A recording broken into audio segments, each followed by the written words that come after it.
everybody. Welcome to MTU Esports. Today, our MTU Huskies League of Legends team is taking on Drury University in the NACE Varsity Premier League. I'm Hob or Philip. And I'm Nolan or Koala.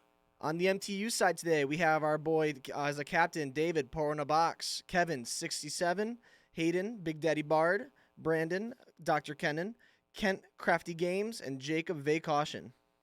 And for the DU players, we got Osoito, Kanye, Quick Slice, Bob the Strong, Fat Cat, Orion, and Oath Kurik. This is the first match of the season for the MTU League of Legends. Both teams are currently 1-0 because one of the teams in our conference had to forfeit their season. So both teams are getting to start the season with a slight boost to their records based on provided ranks. That looks to be a pretty even matchup. So we're on your Huskies tonight. Let's hope they start the season 2-0. How are you feeling today? I'm feeling pretty interesting. Like, I'm looking at the matchup, and they're pretty even in rank overall. Almost. We got a challenger. We have a master. We always have Kevin. Listen, Yeah, we Kevin, always have our boy Kevin. We can always he's depend on Kevin. Lock. And compared to them, they also have some high tier ranks. So it's definitely going to be a whole thing with the micro is going to be there. But I'm tempted to see how the macro. I can take them all as a gold 2 player. I can take them all. Yeah. Listen, I'm just saying, put me in there, coach. I can be in there any day. Have you looked? Sub, go run down. Yeah. Oh, I just realized today we are running on a new patch for patch notes today. I do agree with all of the nerfs and buffs. I was wondering why someone was playing a Galio as my support today. Mm-hmm. I'm not saying he fed. He did feed. Mm-hmm. But I am happy to see some nerfs where they needed to be had over on the Belveth side and Kaisa side. How do you feel about the Kasante adjustments? I believe they're making him more AP oriented, more than AD. He was already strong in anybody's hands as it was. As if you at least knew how to play him, he was literally the best. He's the Kasante carry. Like, oh, you're versing him. Yes, that's how it was, you know. Top laner. Rather than the coin flips that we had whenever you verse Briar. Oh yeah, especially I hate it when your team jungle blocks Briar because you know that's when you get into game they're gonna ult every time. Exactly. It doesn't matter where it is, when it is into their nexus. They're gonna try. I've been seeing Briar top way too much more than jungle right now. Are you ready for? Okay. Well, he just said let me know when you're ready. Anyways, sorry about that. We're just checking one last thing before we fully get into this today. I'll be honest, the Kaisa nerfs did need to happen. It was either pick ban her in upper elo. Yeah. She's quite strong, especially with the maneuverability on all her kit. She's so slippery. I miss Sniper Kaisa. I really do. It was so much fun. Where you just shoot. The cooldown was like 5 seconds on her missiles. If she hits you twice, you get boinked if you're a squishy. I miss that completely. Now listen, I need some more Jinx buffs. I used to be I am a Draven main. That's what it is. But Jinx, I always love playing Jinx 24/7. She's just fun to play. Give me 3 items, I will carry the game. Yeah, it's that sort of thing where you like hyper scary. You just give me time. Give me time. Don't put me, but just don't go behinds to your allied teammates. As long as every game is basically winnable. As long as your teammates don't get you too behind. Exactly. Sorry, I'm just now reading this. I'm seeing that the only nerf Kaisa just got is a loss of 3 armor at the starting armor. That's gonna go crazy, like. That's gonna be game changing. Maybe just for the intro, but that's gonna be game. I'm just kidding. No, personally, I know at higher elos that just little armor less does fully matter, but to where I'm at right now, sorry, but where I'm at right now, it doesn't super matter. Yeah, usually it's based on, especially in lower elos, just. Whoever gets the most kills early gets the snowball, except for certain champions that's happen to run through even if they get behinds. But some champions, majority of them, you put them behinds and they're out for the entire game. And unfortunately, in ranked and many solo queue games in low elo, your teammates get the rolled champions and your enemies are the rollers. Exactly. I think that she's still going to be one of the prioritized ADCs today as we speak. Do you think there will be a first pick of Kaisa? I don't think it's going to be first pick. They haven't been first picking ADCs so far in upper elos as to my knowledge. I'm getting word right now. I'm bringing up the pick bans right now, and it was already a first pick Kaisa. That is what a call. Yeah. All right, we're seeing on the followed by teams right now. I don't know Drury. if you at home can see this or not, but we do have a first pick Kaisa into Talia.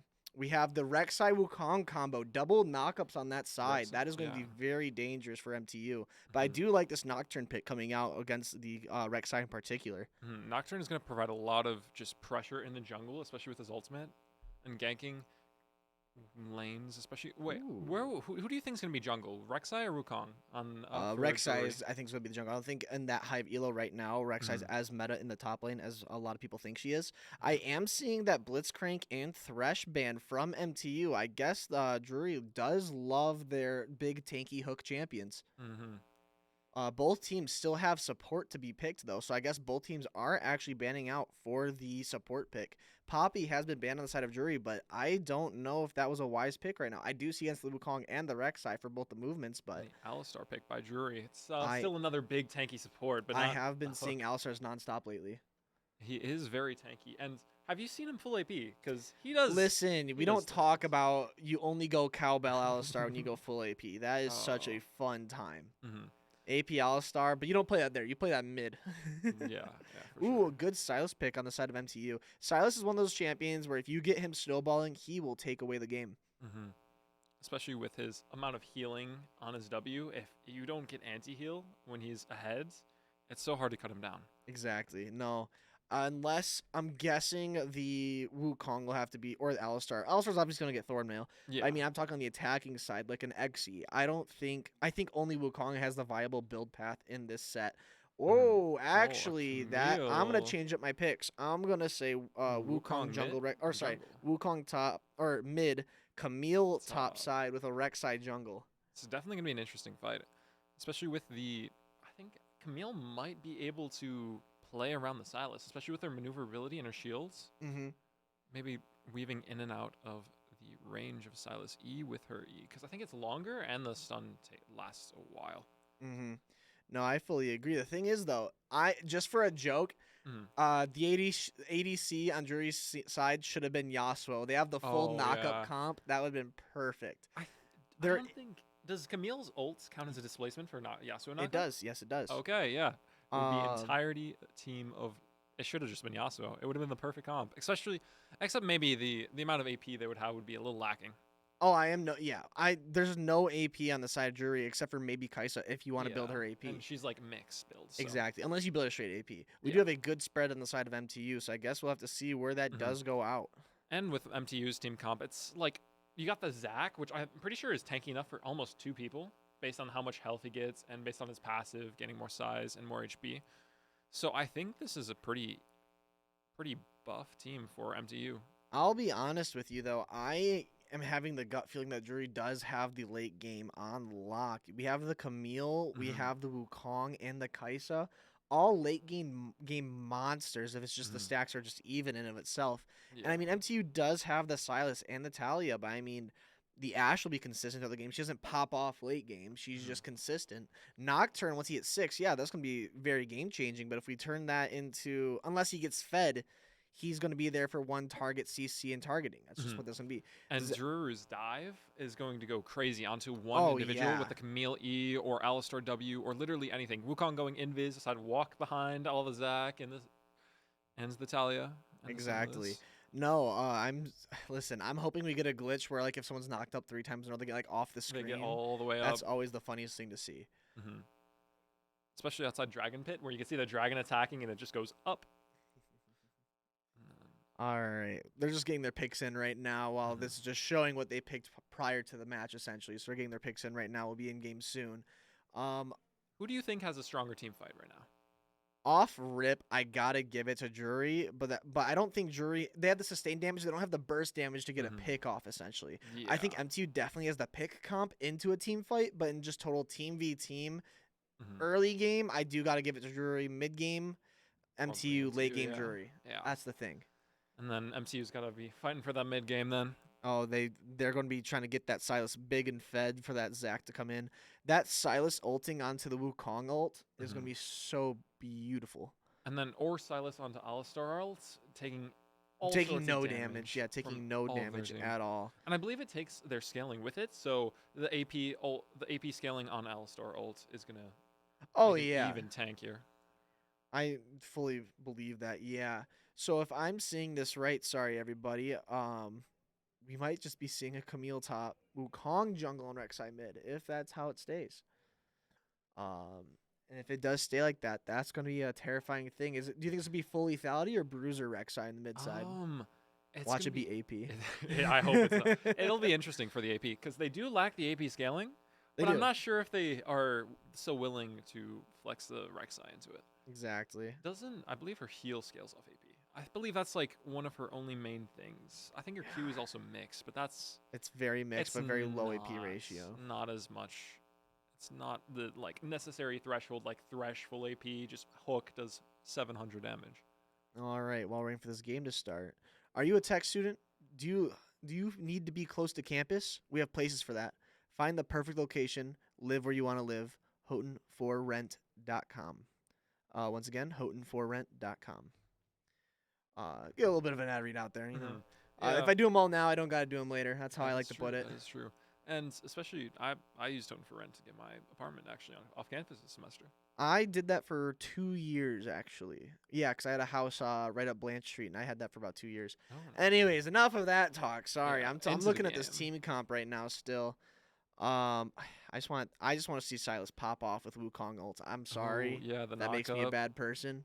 The But that's knock-up into the Talia, or Talia just laying down the groundwork, getting knocked up by Silas. both of these teams are amazing Yas comps. Mm-hmm. I'm just saying. I hate Yasuo as a gold player, but I feel like they could pull it off at the higher level. Both of these comps would be beautiful. I think it might be a lot more useful for the Drury, especially because we have a lot more ranged champions. We have a lot more things that can be blocked with the wind wall, so that all as well as the 4 knockups. That is hey, you got me there. Um, Listen, you want to talk about something fun in the bot lane that I played?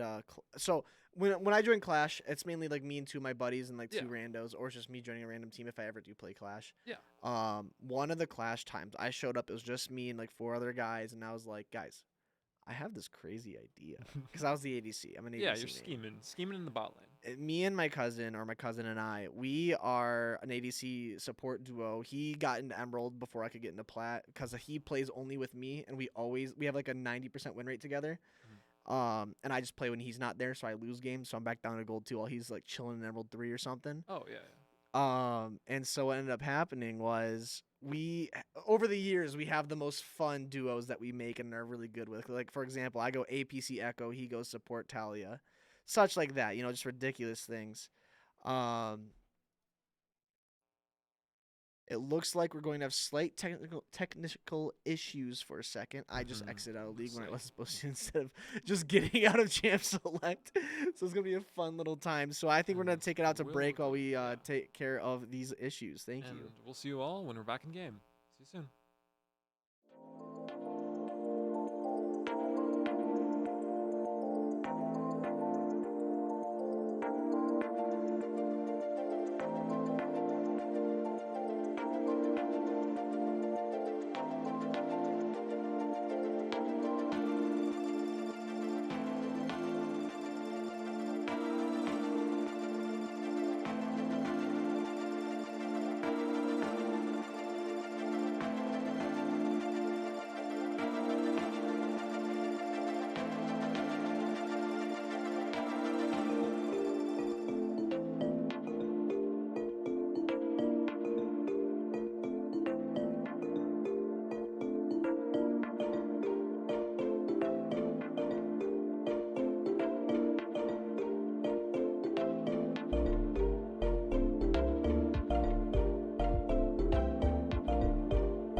right, sorry about that. And we are back. We are seeing both teams kind of macho each other up in the river there.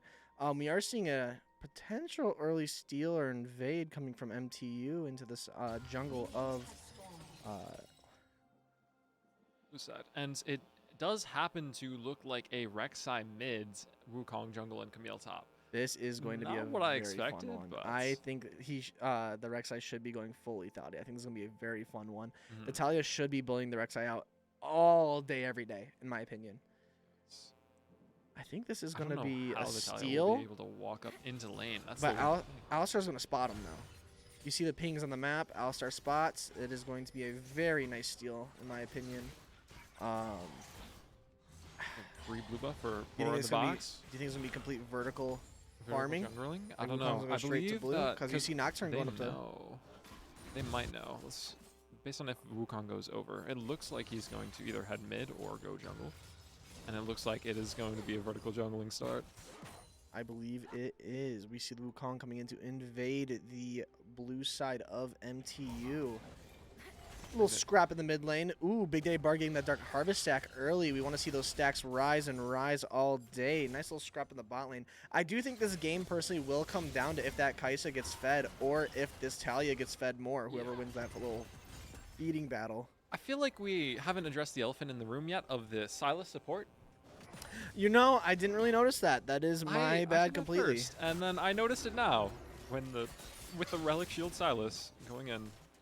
I guess he has the good engage and the good peeling with his abilities, but we're seeing a potential gank in the mid lane from Talia, but she doesn't do the have the knockup unlocked actually yet. So Rek'Sai will just be able to move it a little bit. She spots it out. So it looks like the top lane brawl. Camille is able to poke out Zac, basically out of lane without much done to her in response. Oh, I fully agree.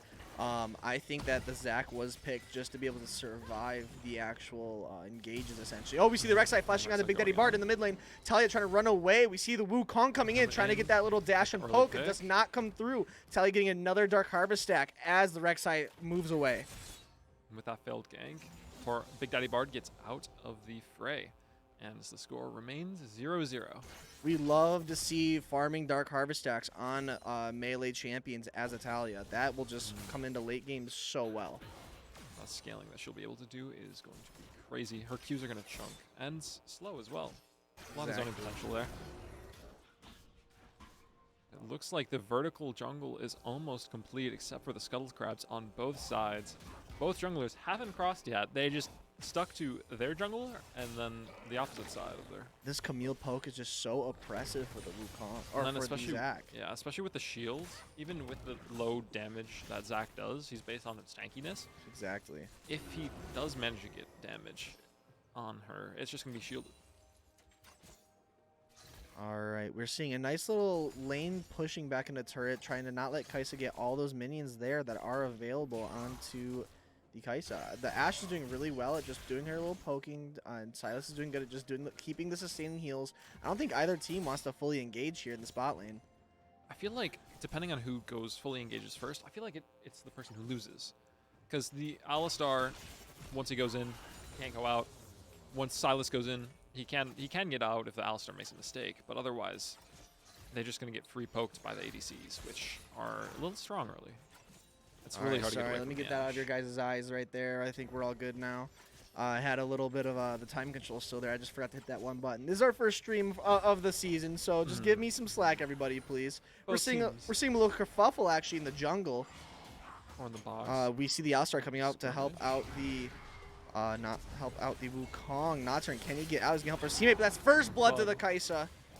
Red team scores first blood. That only puts them 200 gold underneath MTU. MTU's just been having that good CS score enough to make that not even really a difference. Yeah, but the one thing is that they didn't use any summoner spells to pick up the Nocturne, but the Nocturne on the way out decided to pop Flash, so not good. Alrighty. One more thing for all you folks at home. Alright. We do see that first blood going into Kai'Sa. That's going to be very important coming into like the rest of this early game after first backs. We're seeing another gank happening over in the mid lane onto Talia. She does get out alive. Just get the pick on the Wukong. Barely any health left on the Wukong. Nocturne's turning it on Rek'Sai, but she gets out without a scratch. Well, maybe a little bit of a scratch. Half health is a little bit of a scratch, I guess. It definitely is something to back about, especially with the lack of jungle up right now. Unable to take Dragon. And then 67 killed the Alistar. We see the Zac coming in on the Wukong. Rek'Sai coming in, trying to get that pick back off the Zac for going too deep in the jungle. We see the Zac popping his ult, trying to get that health. He's picking up all of his little blobs he's dropping off to keep that health high and healthy. Meanwhile, while that happened, bot lane managed to get a pick on the Alistar, and it looks like that the 67 gets another pick onto the Kai'Sa. This is going to be very good for 67, especially being up almost 17 CS, as well as a kill. I'm telling you, we have Kevin. You can't beat Kevin. Here we go. Maybe diving a little bit too deep onto that Scuttle Crab, going down to the Rek'Sai ult. He got a little too greedy there. It is very impressive that, looking top lane, the Zac is 44 CS, while the Camille has 47 CS. Even with him getting poked so much in lane, he still managed to pick up a lot of CS. Exactly. Making it almost even with the He's just been farming underneath tower the entire game, honestly. And it's working. Big Daddy Bard going in on the Renekton. All right, we see outside in the mid lane. The support difference. Silas being able to pick up the Rek'Sai. Alistar being able to make it alive. This Talia surviving through thick and thin every single chance they get. Yeah, with that tier as well. She doesn't have too much survivability, but she manages to slip out of so many circumstances. All right, she's finally backing. She finally learned her lesson. Maybe it's a little too dangerous here in the mid lane, sitting at like 200 health. Nocturne has his ult up to try and do any savings. Silas coming in, clearing wards in the jungle, making sure they have that vision. This little stepping around this dragon, because within probably the next 5 minutes, first dragon will be taken. Who do you think it'll go to? And based on just right now, purely off this game state, we see both bot lanes have 2 kills their name or ADC wise. Silas does have a kill that is very, very good for team fights early, especially. But Silas is not level 6. Oh, he is actually just got level 6. So with that ult, if you think of whose ult is he going to be in range of taking, I think this Wukong ult will be very valuable within team fights. Especially if you look towards, we have our Nocturne in the topside jungle, which is not the greatest one. He has his ulti to get away. We see Talia knocking up the Rek'Sai, trying to get those low Qs in. Not enough to kill, but does get the Dark Harvest stack again. Rek'Sai will be unable to fight, probably getting beat poked down under tower for the rest of however long she stays in lane. Meanwhile, bot lane, it seems to be MTU poking down the Kai'Sa and Alistar. Wukong is hovering over bot side though, so this could be a potential gank with them being so pushed up so far. We are seeing the Nocturne, knowing that Wukong is bot side, taking the Rift Herald. That is what MTU wants to see, because that means the Wukong can only go up to gank mid at max right now. We are seeing a potential gank, but the Silas and the Ashe have roamed up. That does mean the Wukong does have to back out or threaten a death on his side, maybe even for Rek'Sai as well. You're just talking about who's going to take these objectives early. Well, I mean, if MTU's taking this Rift, there's going to be no rebuttal except for this gank coming in on the Talia, but no chance. Talia just tosses him back, says no thank you, not anymore. But Rek'Sai's coming in, Nocturne with the ult to pass through. Wukong getting low, but ulting through, trying to get the fear off. Rek'Sai also ulting to dodge the Nocturne ult. Nocturne does go down to Rek'Sai. 2 down on MTU's side. 1 does go down on the side of the enemy team here. DU losing their support Alistar in the moment. It did go to Silas, which is both a blessing and a curse for DU. We see another duel up in the top lane. Zac does not have his Guardian Angel, so he will go down to Camille's true damage Qs. I was thinking, once we saw him in lane, I was thinking they're picking Zac just to have the amount of health to survive those true damage Qs. Oh yeah, for sure. But I feel like he will just have to sustain for a while. I don't think there's any scenarios now that she actually has a Sheen and a Colder. And now that he's lost his Guardian Angel, essentially, his little passive he has. Yeah. We see the Silas popping the Alistar ult, but he does not go in for the fight. I think it's just to get rid of the ult for now. I think it might have expired soon, so he did have that for a while. Looks like Big Daddy Bard is going to be dived in on by Rek'Sai. Doesn't look like Big Daddy Bard will be able to escape the flash down on Rek'Sai. But Rek'Sai does not want to dive on in to try and get that kill. I don't think he would have made it nonetheless.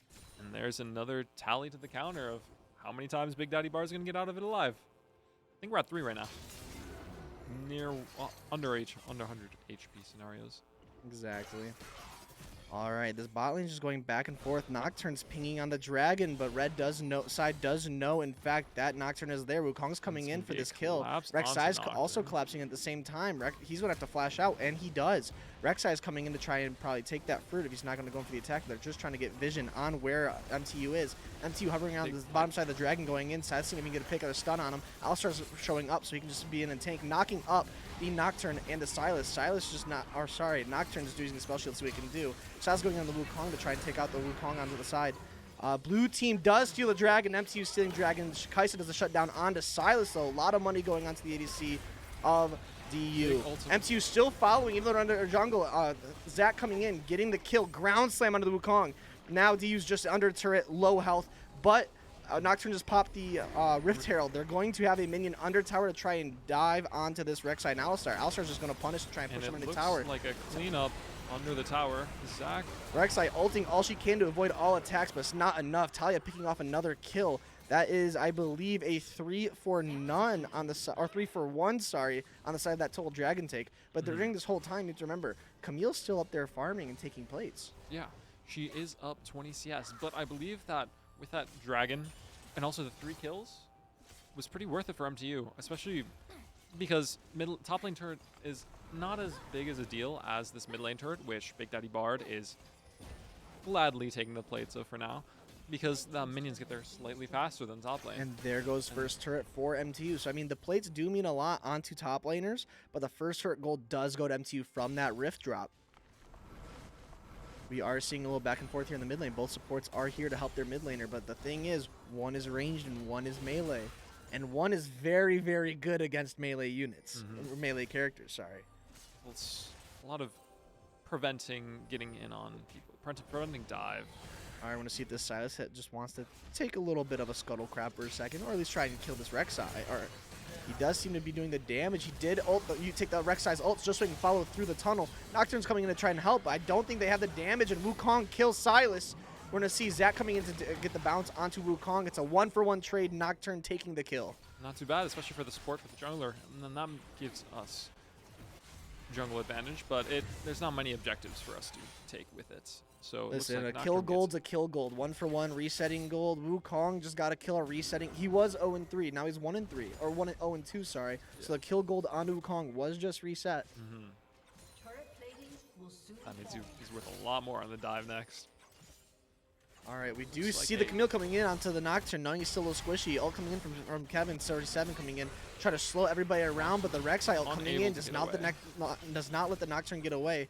So 67 trying to slow down the Alistar enough to get a kill, but Wukong's there to save the day. It's like 5 people from DU in the mid lane. Now Zach's doing the solo pushing up top now that we're seeing. With that Demolish putting in work, almost 2 turret plates, I believe, from that one instance. And just before turret plates fell.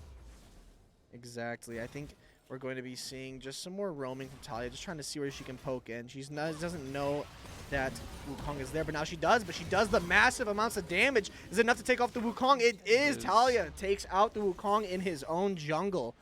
Now, what's that? DU wants its little take-backs, essentially, trying to take back this jungle and hopefully get a pick. Silas warding it up as well. I don't think they're going to be able to have a little battle in there. The amount of vision MTU has in that jungle is going to allow them to play around it so well, and for any DU players in there to be sitting ducks. Talking about MTU's vision, look over in the red side jungle, all of the red wards in there. I used to talk about last year how about vision in these high elo games wins games. Yeah, for sure. Sadly, all of DU's vision is inside DU's half of the map. They're just getting pushed back into their map for almost the entire game, honestly. And that is going to be punishing. How do you feel about the Umbral first item on Kaisa here? That is a very good pick for a Senna support. I don't know about a Kaisa first item. Yeah. She has been getting kills, but since everyone else got their first item, she hasn't been the star of the show, essentially. I think that first item did slow her down a little bit, but we will just have to see for further examples. We're seeing both teams set up for this rift right now, and MTU does seem to start taking it. Silas taking the Alistar ult. We see the rotation onto the bottom side, but MTU takes it with no rebuttal. With on DU's team, the Camille and the Wukong have Divine Sunderer, which is able to shred the Zac pretty easily, but Zac does have the tank items. We see the Rek'Sai coming into tower dive to Talia. He does get the tower dive in, but she's just throwing rocks and rocks at him. The final turret does take him down. Another solo kill for Big Daddy Bard. We're seeing this mid lane fight. The Nocturne does ult. There's no vision on the side of DU. And ulting in onto the Wukong, taking him out. Ash ult onto the Kai'Sa. She cleanses it. This whole time there's also a fight happening on top side. We're seeing Nocturne trying to go in on the Alistar. Alistar knocking him back, ulting in the side to take less damage, but Kai'Sa does go down, so does Alistar. And in the top lane, we are seeing a Zac nice disengage under turret. That is a 1-for-2 skirmish in the mid lane. That is a 1-for-3, actually. I think the solo kill bot lane, so I wasn't Well, sure. there's 4 down on the side of DU, though, so yeah, that's a for 1-for-3, actually, in the mid lane. MTU showing their prowess in team fights right now, especially with this Talia coming in. Just, I'll be honest, throwing rocks, but throwing pretty heavy rocks, don't you think? Almost boulders. And then the Zac ult keeping him alive from that dive in the top lane, able to provide that pressure so that Camille isn't able to get the turrets and get DU some catch-up gold. Not just that, but you also see from the Zac passive, him just healing back basically everything whenever he just takes damage. He's trying to go all out on the Camille, but the Camille does have that magic shield in her kit. He does not have what it takes to kill her right now. I don't think he can solo kill. Sylas is coming up to try and probably tower dive, but Alistar's also here to reinforce his top laner. Looks like Zac is just trying to heal up for the impending skirmish. We do see the Sylas finding the wards in the tri-bush. We do see the Wukong coming up as well. But that Sylas is a little bit strong right now. He does go in, but but Wukong hits the bush to try and scatter everybody. Zac is getting picked out.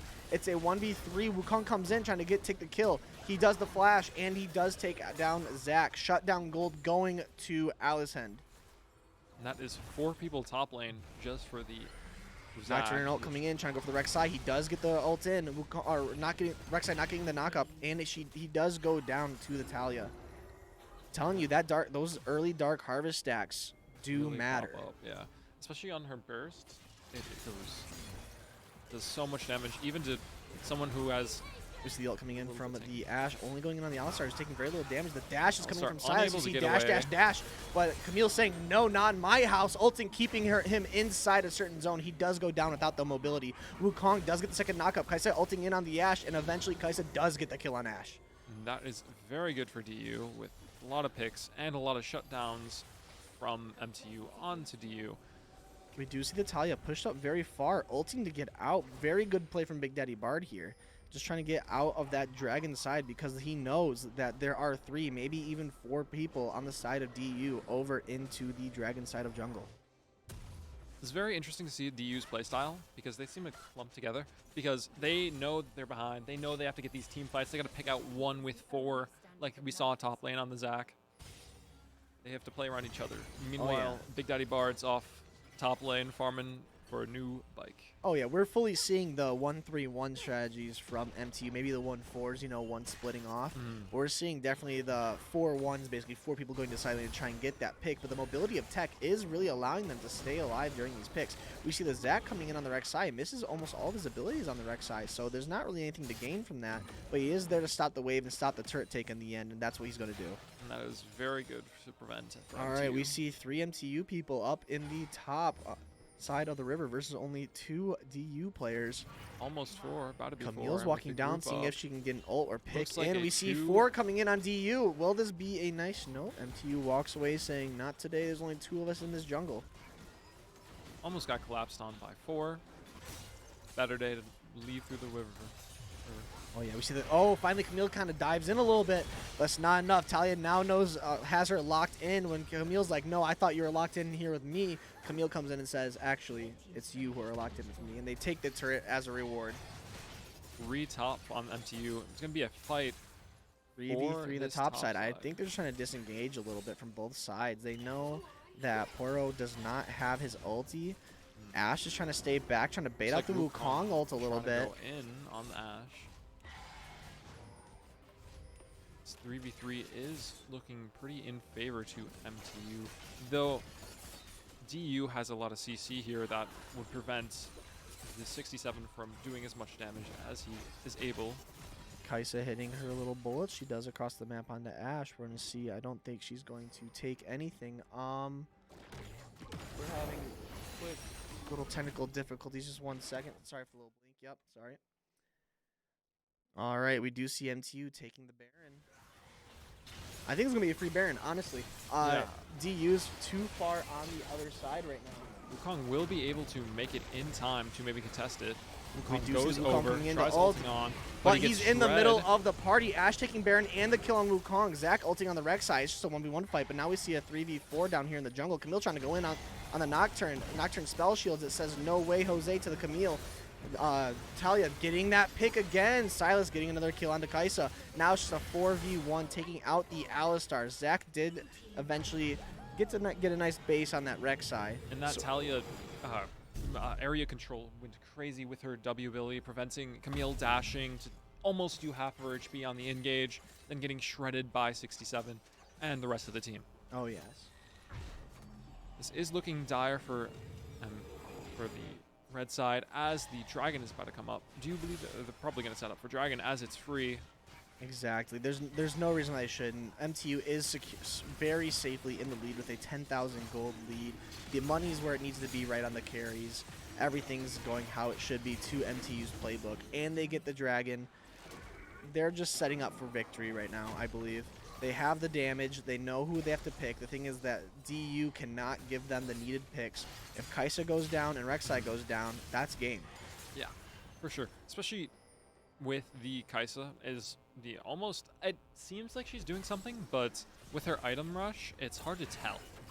Because with that Umbral burst by and then into Duskblade, she has a lot of AD, which their whole team is AD right now. It seems that 80, MTU... 80, 80, 80. And then the Zac took advantage with that with the Thornmail buy. Oh yeah, the immediate tabbies into Thornmail buy does actually make the difference.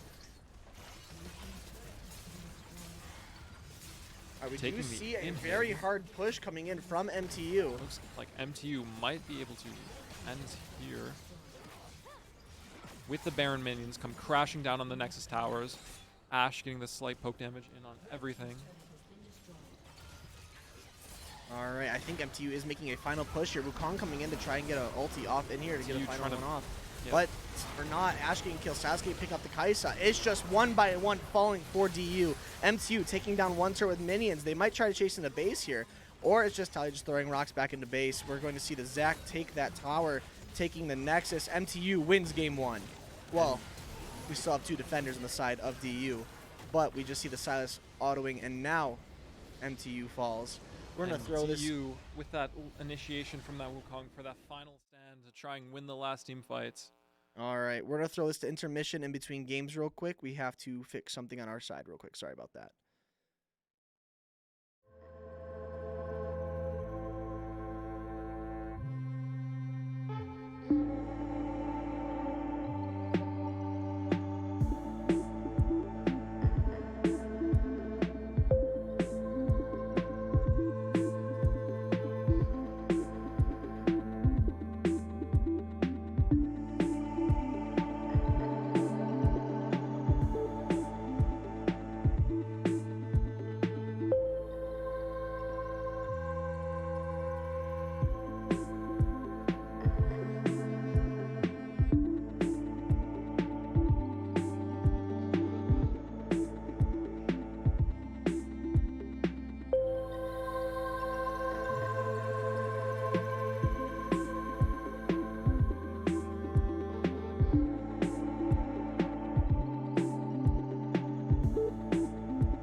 And DU taking the blue side this time around. They're gonna ban Talia. They're gonna ban Talia? Right off the bat, they're gonna ban Talia. That was a very. I know it didn't seem like she was doing too much in that mid game because you saw everyone else getting the kills, but she was just doing damage the entire time. Okay, I think they might not ban Talia, but they're gonna pick a mid laner with more range, to say the least. They're gonna pick some AP. I can guarantee you they're definitely gonna take AP instead of just picking a straight AD comp. That would definitely, The Zac being allowed to take Thornmail delayed them so much time for them to get onto MTU's team. Yep. It seems that they're gonna be remaking the draft, so we're just gonna talk. You're gonna hear our voices for just a little bit longer, viewer. That's fully okay though. And then are you a tech student and do you want to live a little bit closer to campus while still being out of the dorms? Well, we have places for that, and finding the perfect location is just one website away. Live where you wanted to live, houghtonforrent.com, and they've got a lot of places on there. I know that the Element is a new building that they're releasing on there for lots of different things. Alrighty, thank you so much. I don't want to say they're going to pick a tankier mid laner on the side of DU, but I think DU is going to pick an actual mage hopefully this time rather than an assassin trying to on a champion that is very hard for assassin to take over because she has the knockbacks, she has everything. She has the getaways with her R's. It's just hard to jump on Talia. See, now they first pick her. Now they first pick Talia. Now DU first picks Talia. That would be the pick of a century. I mean, you don't have to ban it if you pick it. That is completely true. No, I'm fully with you there. You just have to be able to try and pick 67's pick and try and win against him with it. Which, to be fair, is a very ego move. Especially, it's like you're challenging 67 himself to a 1. Listen, Kevin the 67 is unstoppable. I will root for him quite literally any day of the year, man. Kevin's my boy. I will root for Kevin. I mean, David too, I guess. Yeah. All of the people down there are all of the MTU boys. Yeah.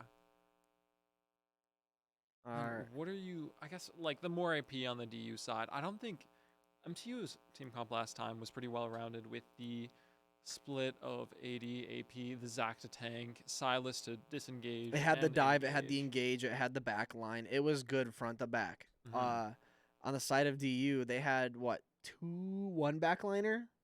Yeah. And then like 2 or 3 divers and 2 engagers. It was just hard to keep consistent damage on the side of DU in terms of team comp last game.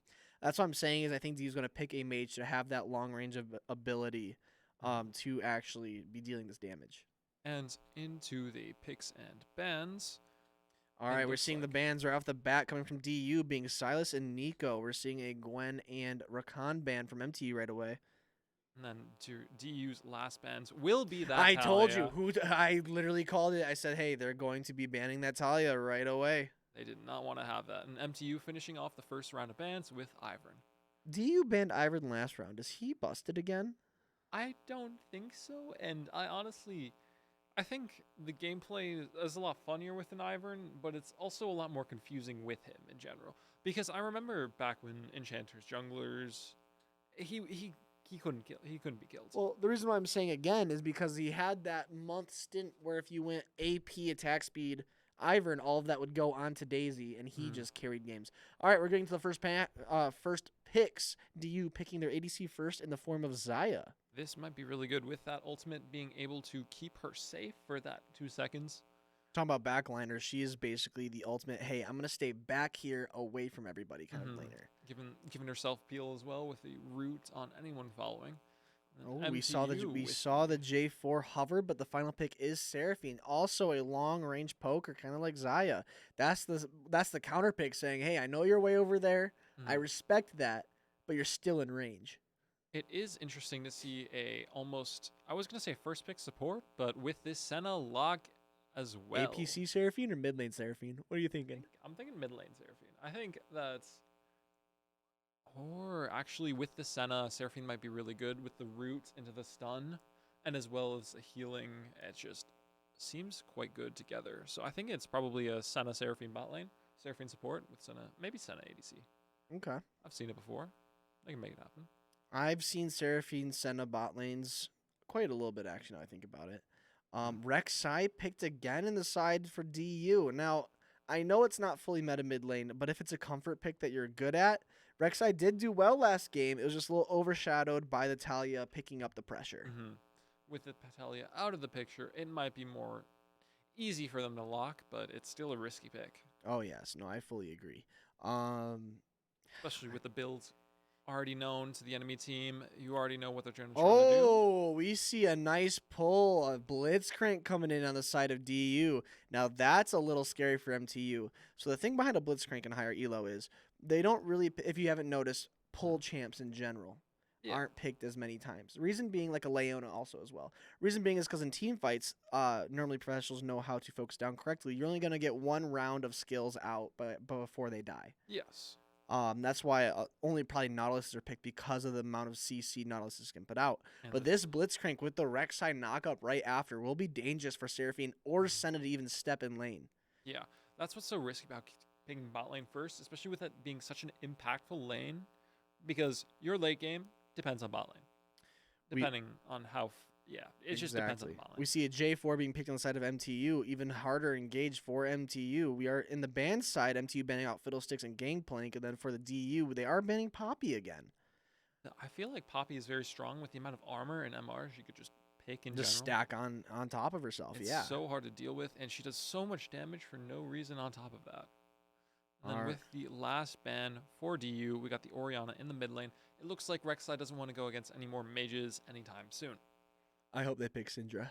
That'd be great, especially with the Syndra E to try and peel off Rek'Sai. It would work out very well for the side of MTU.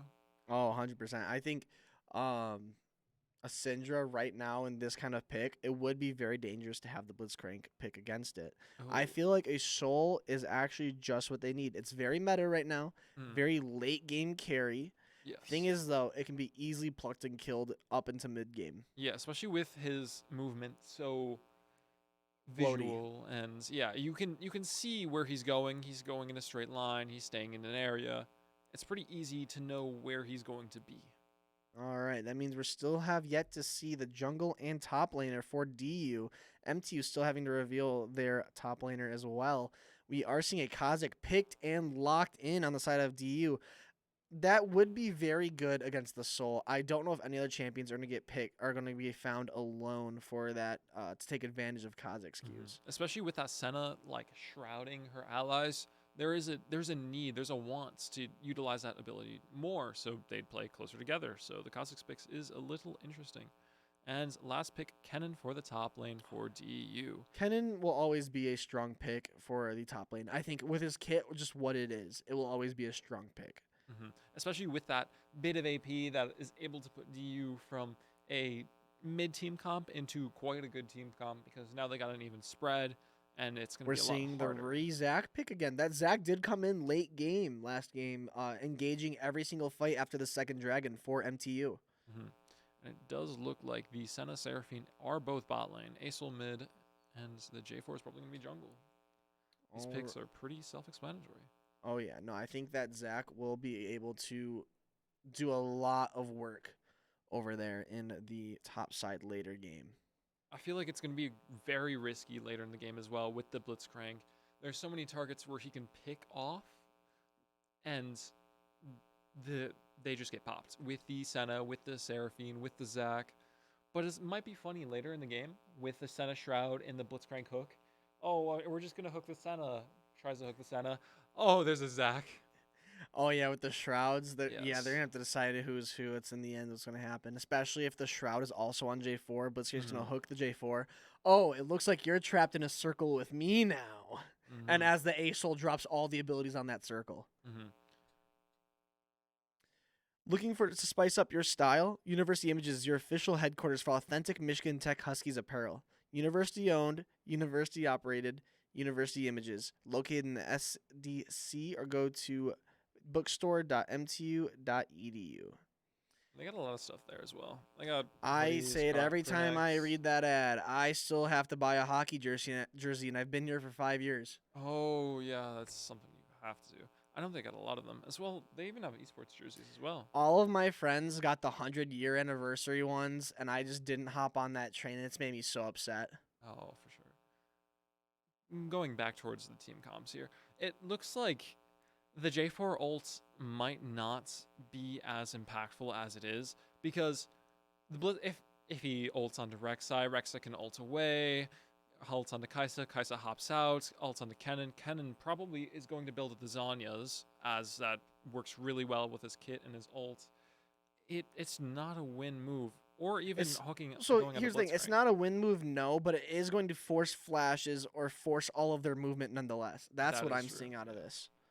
Or if they waste their movement on trying to get away from Seraphine R or Zac knock up, J4's there to clean up the AoEs. Oh yeah, more like constrict them and more than engage. There's not too many obviously, but there's very, very good engages on the side of MTU. That's what I'm saying. Because you could have the Senna route into Zac full combo into J4, or you can start with the Seraphine R. There's so many ways that MTU can engage. Then if you look over on the side of DU, you do have the Kennen ult. You do have the Kennen stun. You have the Rek'Sai knockup, but he doesn't want to go in first, because if he goes in first, he's dead because he's going Assassin late game bruiser. He's going Assassin primarily. But you have the Blitzcrank pull, and the Kennen are basically your only two engagers. Yeah. Well, if you look over on the side of MTU, you have the Seraphine R, you have the J4R, or the knockup from J4. Yeah. You have the roots from Seraphine, you have the Senna roots, you have the Zac knockups. Especially with Senna and Seraphine going to be playing together so much in the bot lane, that root is going to lead into Seraphine's stun no matter what. So you're not moving.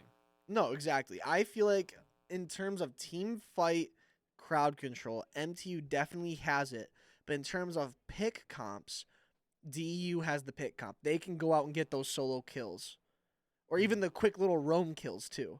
With the availability that Rek'Sai is to get out of her lane and just go and into the enemy jungle or her own jungle if they're deciding to invade. So this leads back to last game. So almost like a macro sort of game. Because, as we know, these players are quite impressive in their, like, I know last game I could beat Kevin any day. Oh yeah. I'm still waiting on that 1v1. But yeah, with the Kai'Sa, like even the small things like insta cleansing, flashing Rex, the first part of Wukong ult by our Ashe, just trying to get out and live as much as possible, playing the champion to the best of the abilities. It's going to be interesting. But I do think in terms of scaling wise, MTU will definitely have this win the longer this game goes. Yeah, you have the Asol, you have the Senna, you have the thick Zac that just gets thicker. Yeah, 3 almost infinite scaling champions, Zac or Asol. I think Asol infinitely scales. No, Asol does. I didn't know Zac infinity scaled. How's he I thought scaled? Based with his, like, well, it's not infinite, but his health items give him more health with his passive, so he gets larger and larger and larger. He's going to be as big as a turret by the end of the game, listen. Yep. And then the funny bug where he hits Zanya's, and then he's the size of the map, and you can't see anything. But then you have the side of the late game terms of the late game Kennen Flash ultimates, the late game Xayah. That's pretty much it on the side of DU, because Kha'Zix, if he doesn't get uber fed early, he falls off. Yeah, especially onto the only people that Kha'Zix might be able to kill later game, because Asol is probably going to get tanky. So Seraphine and Senna are the only two targets Kha'Zix can go for, really. And those two people are going to be side by side. And the Zac protecting them. Yeah, with the Zac as well. Yeah, again, it's DU are going to have to focus so much of their strengths on praying for these Blitzcrank pulls. All right, and now where do you think MTU's constant damage is going to be coming from? MTU's? Yeah, or sorry, MTU's. MTU's constant damage is going to be a lot of AP, but the Senna is a late game scaler, but a lot of the constant damage is going to be from Asol and Seraphine, no doubt. I'll be honest, APC Seraphine is disgusting. You think that DU is going to pick up some early game magic MR items to combat this, or do you think the Senna Let's see if this Rek'Sai's learned from his mistakes or not. That's fair. I'm going to throw it to intermission till the game starts real quick, and we'll see you soon.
back, leading into a. Everyone's just having a jolly good time right now over here on the MTU side.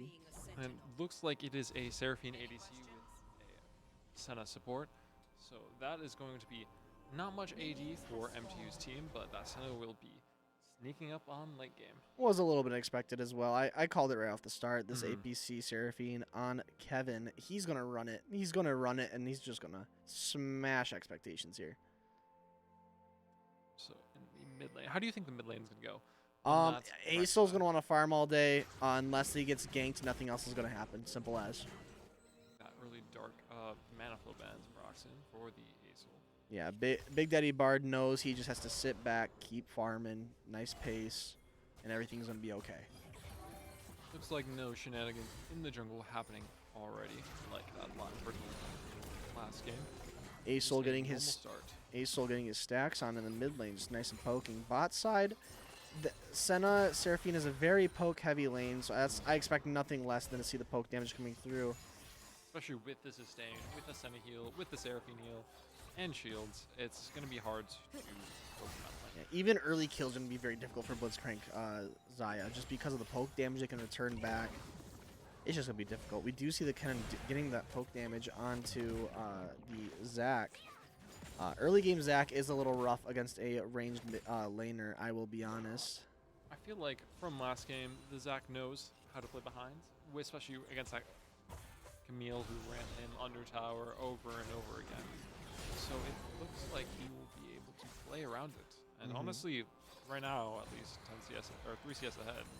That is a potion pop. Xayah is officially out of potions in the bot lane. We're talking about this poke comp, and it's just already starting to show itself on the health of the bot lane. We do see the first gank. Kha'Zix going in. Rek'Sai knocking up the Aesol. Aesol's trying to just get movement his way out of it. Double flash from the Rek'Sai and Aesol. Aesol getting out with under 100 health left.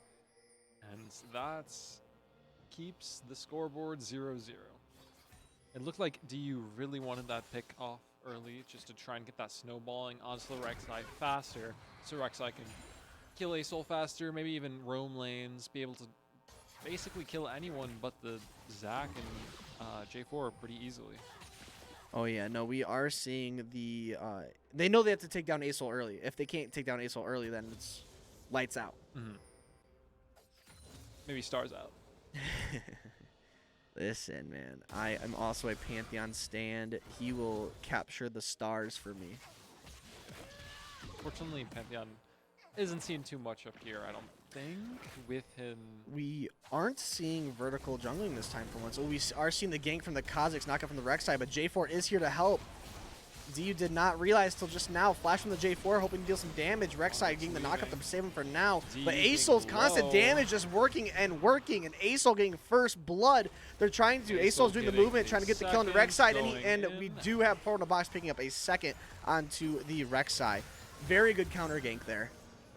Very good for MTU picking up one on both their jungler and the mid laner, which is able to help out the game a lot more than just two on the mid laner, honestly. All right. Does seem to be in a tough spot with the first and poke of the Ken. We see this this poking down of the bot lane just starting to take aware. Senna might be there's no men on the Blitzcrank. Never mind. They know they don't need to have pressure from the pull. Senna's just doing all that poking you see, and it's just in reality they can't do anything about it. And the thing is with Blitzcrank, they have to. Blitzcrank has to land the hook in your lane for him to actually be a viable support. And it uses 100 mana for what, 300 max mana in the early game? Yeah, about 375.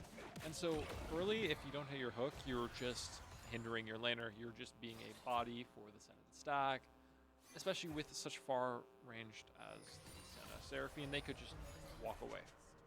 We do see the Kha'Zix hovering bot for a little bit, but to no avail. J4's all the way up in upper jungle, so we know that Red's jungle is not available right now. Or the MTU's jungler is not available at that. We see Kha'Zix coming in for another gank. Does he come in on time? Rek'Sai just taking wave. Aesol knowing he's there. Just gets the nice backup and no death for him. This does seem to be a lot of playing around mid here. Oh yes. No, I think this is going to be a mid lane game decider. Either that or it's going to be an AD decider. Yeah, Yeah, especially with them scaling so much, whether it be Rek'Sai one-shotting anyone on MTU, or Asol just constantly being so tanky, but constantly chunking so and putting out so much damage. Exactly. I wouldn't expect anything less from an Asol carry, though. If he gets to, what, 2-3 items, it's lights out. Once he gets his rod stacked. We see Zach coming in level 6, but so is Kennen. Kennen hitting into stun. Zach, does he have enough to get away alive? Kaz is coming in from the other side, coming in for the gank. Aurelion Sol does have TP, but he is also He's trying to dash up. Zach's Guardian Angel popping off. We see the Kennen doing his little dash around, giving Kha'Zix the kill, giving the roaming jungler the gold needed for items to be able to propel the rest of the team forward. That is pretty smart to do, especially with Kennen being in such a state where he can reliably out-damage, out-poke the Zac in lane. Got to give it to the jungler so he can try and help get the other lanes ahead. But knowing that jungler's there, MTU very correctly goes down to Dragon. Get that Infernal Drag. First objective of the game. I don't believe anyone does. Nope, Rift Herald has not spawned in yet. Sorry about that. I stuck the camera right onto him. First Dragon at 7 minutes is not too bad. No, it's very nice and early. It's a very early Dragon. It was, in fact, what dragon was that? I'm sorry, what dragon was that? I just zoned out for 1 second. Infernal? Very good early dragon to have, especially if you're going to go percent health damage that I'm assuming the Seraphine will be. Looks like that. The Blitzcrank charging in. Does he have the space for the pull? No, he does not. Even with the Swifties rush on Senna, allows her to poke so easily, get out of hook range so easily, weave in and out. There we go to look at the Asol a little bit. He's already at 64 stacks on the Asol. About even CS in the mid lane, though Asol does have a kill up and he has tier, so he's already scaling as well with it. That's what Asol does best, is just scale, scale, scale. We see the double poking in coming through from TU onto Yuno. It's just such an oppressive lane. Blitzcrank coming in and popping the ghost to try and get the CC. Seraphine hitting the ulti. Kazi's coming in for the gank. He's going to jump in before the end of the root from Senna goes off. Zaya's ult picking up the Seraphine. Kevin goes down. That is but they seem to be trying to trade that for Rift Herald because the Kha'Zix is way far down. We do see the Rek'Sai seeing if she can try and stop it. I don't think that is possible, though. Kennen is still up at wave. Rek'Sai is like, you know, it's going to be a 1v3. I don't like the sounds of that. MTU picking up Rift Herald. Yep, DU giving it up, realizing there's no way my jungler is getting up. I'm not going to deal with that. I'm going to stick to my lane. All right, we're back to talking about wards equal victories in the end. You see that ward down on Gromp in the side of DU. Just to give a little bit of context, because DU has no vision on the side of MTU at all. So that means MTU knows that they're going to be pathing topsided because that Gromp's... I brought that up primarily not to show, or just the exact what it's doing. I'm saying it's just showing how planning or how... ahead of time they're trying to think here. Because they're thinking to add those out. The Kennen almost kills the Zac as I was speaking. It's just what he does. He just stuns for years and years and years. What are you going to do about it? Sit there. Be shocked. But just the ability to be able to go into the jungle and ward like that without it being taken down does show that they already have the mindset to try and get that vision before anybody else, and that it is a key thing to have. You see nice little farming from Asol. Is still bot side river. J4 looking to almost counter gank or just gank bot lane from behind. We see a nice counter gank from J4. They don't know J4's there, actually. J4 Sentinel coming in. J4 knocking up 2 of them. Kha'Zix going in, giving it to the Xayah, getting the pick, but J4 gets in return 2 for that. We see the Senna. J4 getting a triple kill in for MTU. That J4 ult right there was coming in, what was it, after the Xayah ult coming in? He got to trap slightly 2 of them in there. Yeah, especially, he didn't ult the low one just to execute off. He executed the one that is slightly more HP, but then that meant the one that was low couldn't even get out. It was extraordinary placement. That was a beautiful J4 ult and a beautiful Senna ult. Senna hit 2 of the 3 enemies there in the bot lane on DU, while while the animation was happening, J4 pounced on 2 of them as well, so you couldn't really see that animation either as well. Looks we like see the MTU mid lane, might pick up a little turrets. a nice little Blitzcrank roam. Seraphine showing up to try and prove that he's still there. Oh my gosh, enough damage with the Ace Soul ult to take out the Rek'Sai. Blitzcrank was thinking he could pull under tower, but it was too late by the time he got there. We do see the Senna and the J4 roaming up. They know the Blitzcrank is there.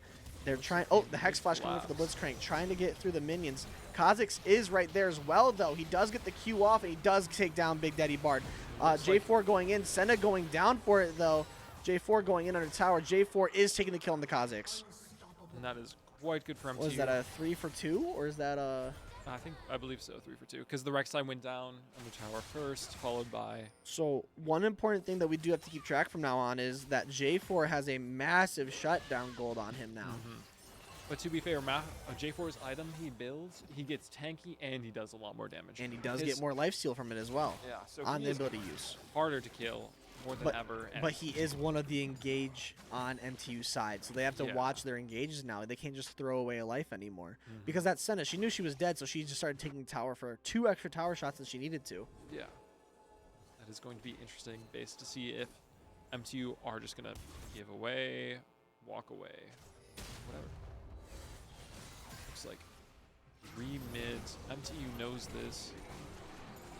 They're starting to do their switching lanes already, prepping for this dragon. They see the support and or the mid laner are down in the bot lane for MTU. We see the clearing wards from bot and from the jungle on the side of DU. That is the dragon being started by Kha'Zix. We do see that MTU does have 3 players compared to the 4 players in this lower jungle right now. That is a free dragon, not even contested. To be fair, I believe that J4 has not backed yet to stock up on the items he got from those couple kills mid lane, as well as they just are fine with giving it because it's just Glad. Exactly. If you can see these gold totals on all the champions, Aurelion Sol has 1.4k up on this Rek'Sai right now. Sol got the ult on lock. Rek'Sai going in, trying to get this dive in on the Ace Soul. A little poking up in the mid. Ace Soul's going back for more. Rek'Sai says, hey, you want more? I'm bringing it to you with this triple Q. And the ult on, ult down coming from the Ace Soul. Not enough. Senna trying to save his life, but still not enough. Rek'Sai does get a pick as the assassin that they're making him be. It didn't. It was very concerning with the Ace Soul. Because the thing, yeah, you're ahead of this guy in lane for so long. Maybe I can take him into 1. But that surprised Rek'Sai damage, doing a lot, not even having a mythic, and still able to do that. Exactly. It's just the burst that Rek'Sai does, in fact, have with that triple Q right on it, plus the true damage bite that she has. When Ace Soul turned back around to try and get a Q off, Rek'Sai looked behind it again and said, wait, you're still here? That's not allowed. Alright, we are seeing full items being bought by the Xayah and the Rek'Sai. Shredbreaker for Rek'Sai and the Kraken Slayer being bought for Xayah. Not all these first items, and some mythics, some not. For example, Xayah's and Senna's aren't mythics yet. And so is Rek'Sai's. Rek'Sai with the Umbral for the first item is not bad, but also a little interesting with, I guess there's not many mythics other than Duskblade, which gives them a lot more survivability in bigger team fights. That we do see the Ace Soul, however, though. Oh, wait a minute. We do see a fight of Bruin if Blitz wants to land a pull here. He does shoot it out, but has not hit it. We still just see some poking going on both sides. Ace Soul finishing his Leandries instead of Rod of Ages, so he's just going for more % health damage on the tanks. J4 is waiting for this to come in. He does get the knockup, but it's just to get away. Blitzcrank using his speed up, but it's just to also get away. It's just a lot of bolstering right now. A lot of pokings, a lot of trying to decide who wants the favorable fight here. Especially like you said earlier with MTU, not wanting to risk their engage on the J4 with that big 550 gold shutdown is massive for anyone who would receive it. We do see MTU just taking an uncontested Rift Herald right now. Again, that's just completely uncontested. I don't think that DU knew exactly what they were up to. Kennen easily gets the dash out, but that is a use of the Hex Belt. We do see 4 members of MTU trying to gang up on the DU bot lane. Blitzcrank not going for a pull just yet. He did right when he saw that Seraphine creeping by, but now all the wards are gone in that bush. Just barely. With the 4 mid on MTU side, this tower will fall with only 2 to combat it. I don't even think they're going to let the Rift Herald get a charge off yet. No, Nope. yeah. Kha'Zix is walking up from DU's red side jungle. The Rift Herald is going to pop on. Yeah, but with only 2 people defending the actual tower itself, we do see the root on the Kha'Zix. J4 going in just for a poke. They're not going to finish off the tower yet. MTU does want it, though. Senna saying, I actually want that, coming back for seconds. And that mid lane is wide open for DU on DU's side. That is going to be so good for jungle presence, denying so much vision for DU and allowing almost free roam of MTU into their jungle. If we're looking at the side of gold, you see that there is a about 4.5 thousand gold difference on the side of MTU. That is major. That's basically a full item on whoever it can be on. And J4 with the second buy Spear of Shojin is going to do a lot, weaving in and out of abilities, just harassing anyone who has the misfortune of being in his ult. It seems that the major gold differences are on the jungler and the mid laner for MTU side. And it looks like top lane still relatively even for what seemed to look like a lot closer for what I thought it would be, actually. The bot lanes, honestly, almost spot on similar, except for the support gold difference as well. It's about a 2,000 gold difference from the Blitzcrank to the Senna. Well, that's also because, I mean, both actually have a kill, and Senna does have a little bit more. So actually, with the Senna souls as well. Oh yeah, you're right. As well as she can cope so easily with her and gets stacked spectral signals. We do see the fall in from the Zac, but just not enough to catch up to the Senna. We do also see that MTU is getting the vision ready for Dragon coming up in just a couple seconds here. Looks like 3 on DU side are setting up mid. A-Soul trying to get a couple poke in the Kha'Zix, trying to kick him out of there, essentially. Going J4 going in, knocking up just the Kha'Zix. Ult coming in from Seraphine. J4 going to ult on the Kha'Zix, taking them down. But he might go out to the Xayah in the back line over here. Rek'Sai trying to assassinate the Seraphine, not doing so in time. J4 getting out from the Blitzcrank and the Xayah. We see here the Zac trying to say, hey, Kennen, you want to stay here for a fight? But Kennen just walks away, and that is Dragon for MTU. And that was quite a good fight for MTU. The J4 initiation. Ooh, the pull for the Blitzcrank, pulling back into Zac. Your ADC's not here. You just have a Senna there. There is a nice heal from the Senna, keeping him alive, and no follow-up from DU. And with him still having his passive up, even if they did kill him, MTU is just quite a block away. Exactly. That was a very good fight from MTU. You did have the Rek'Sai diving and almost killing Kevin 67 on the Seraphine, but he just didn't have any backup. The rest of DU had to back up because of that J4 hunting down the Kha'Zix and the Seraphine ult, pushing away the entire team, making Xayah burn her ult in the beginning of that fight. Yeah, it was crazy because the Seraphine ult looked like it was about to hit too, but it ended up hitting no one with that Xayah instant ult, as well as just a quick, almost... Kha'Zix went invis to just speed up, just barely out of the hitbox. Yeah. Very unfortunate because that Rek'Sai did have the single target damage on that Seraphine. Just one more auto from anybody would have killed her. Yes. And honestly, Rek'Sai is their win condition. They have to play around it because Kha'Zix isn't doing as much damage as he would hope with his kit. His passive can't be fully utilized against MTU's team comp. It's just very You hard. were just saying how scared we were for the J4. I thought he was about to get picked and give a huge shutdown down. Kennen going on. They're tower diving. They have 2 tanks under tower. Seraphine ults hitting the Kennen. Zac says, here, I can tank this for you guys while we walk it out, and that's just a classic textbook tower dive.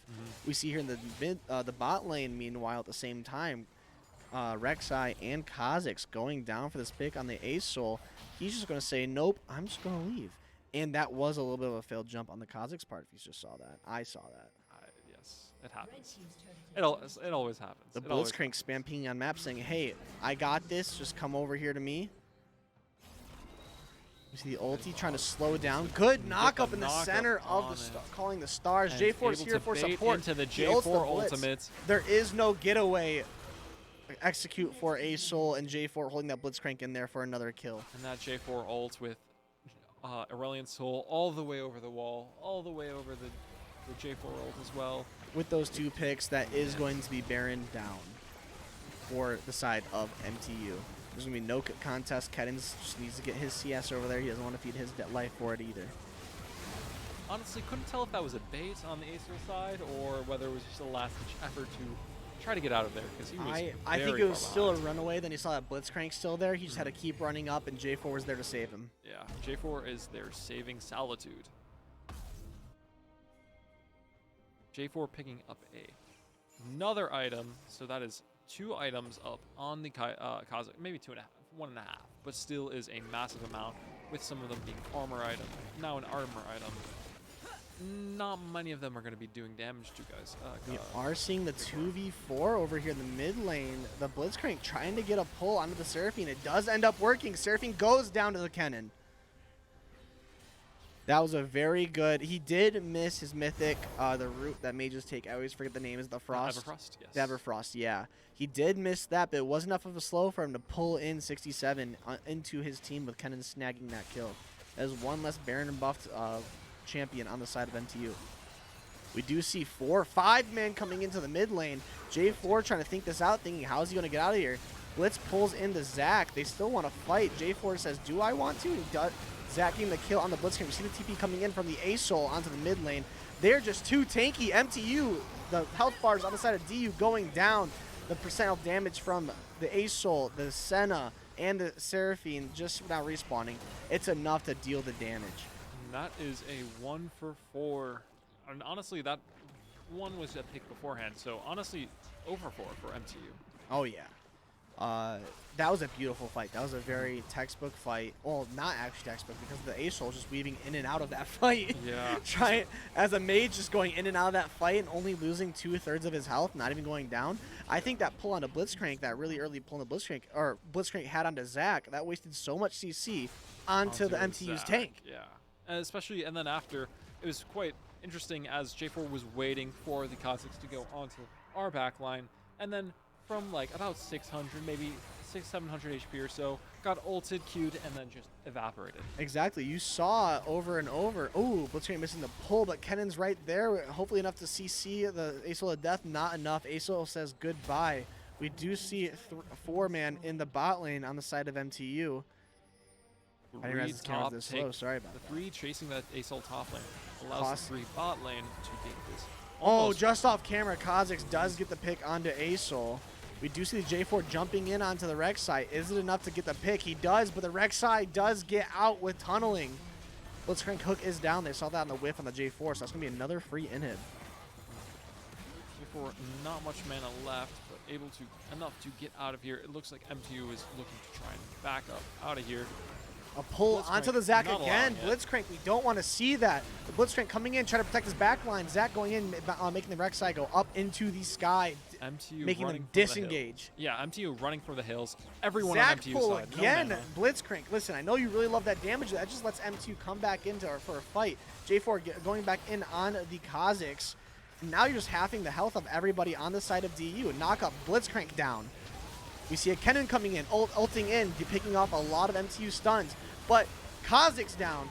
J4 kills Zaya down. Senna takes out the Kennen. Now it's Rek'Sai running for her life. 4 members of MTU on her tail. We see from the mid lane, ASOL trying to fly in. MTU with no mana, essentially. That is another 0-4-4 for MTU for this game. And it actually was very concerning because of the lack of mana on MTU's side. They honestly had about as much mana as they did now. Maybe the Senna had a little bit less. Looks like that. We will see that Nexus fall in favor of MTU. Good game 2. Good game, both sides, and nice job, MTU.